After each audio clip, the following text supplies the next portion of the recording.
Take your mozzarella cheese and place it into your air fryer, making sure that the entire bottom of the air fryer is fully coated in your cheese. You don't want to see any little bits of the bottom. Then following that, take whatever types of vegetable toppings you would like. I'm going to start out with mushroom, just getting that loaded all over there. Just a nice even distribution of that, followed by your peppers. This is some yellow pepper, just load that all throughout there, spreading that out nice and evenly. And then you're going to go in with your tomato sauce. Use tomato sauce and just pour that tomato sauce right over there, getting a nice even layer all throughout there. Beautiful. Use your spoon and spread that. Now, I'm sure you're wondering, what on earth are you doing? Well, this is how you make a inverted upside down pizza inside the air fryer. So we have all those steps. Then over here I have some dough. Now this is some homemade dough that I made a few days ago. And I'm just going to stretch this out. You want to stretch it out to be the exact size of your air fryer because we are going to place it right in there,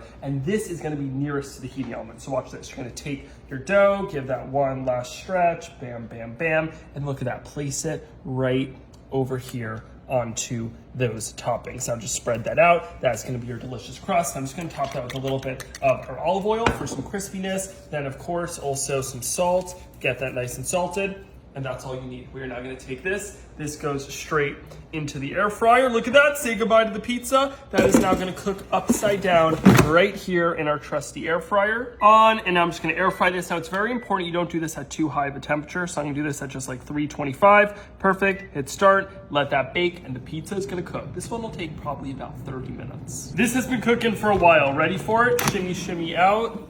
Oh, look at that. That has cooked. Listen to that. I'm gonna shut up. That's a pretty nice crust. Now my hope is that the crust has fully cooked through. Now, the way you're supposed to do this is, ready for it? We're gonna just flip this upside down. Okay, it's either gonna make a mess or be the most incredible thing ever. Ready? 3, 2, 1. Place that down. Are you ready for the reveal? Okay, ready for it? Okay, is this gonna be great or is this gonna be stupid? Let's see, I can take a peek. Oh. Definitely not the most pretty pizza I've ever seen, but this was definitely a fun experiment. I'm gonna let it cool for a second, we'll slice, and then give it a try. All right, I've let this cool. You know, I was a little over-optimistic with this one. I saw a video online of someone testing out making an upside-down air-fried pizza, and theirs came out great, but okay, wait a second. Our crust is definitely cooked. Look at that. We have a nice crust there. Crunchy, crunchy bottom. I guess I just wish the cheese was a little better melted, but you know, beggars can't be choosers. Okay, I mean, honestly, it tastes really good.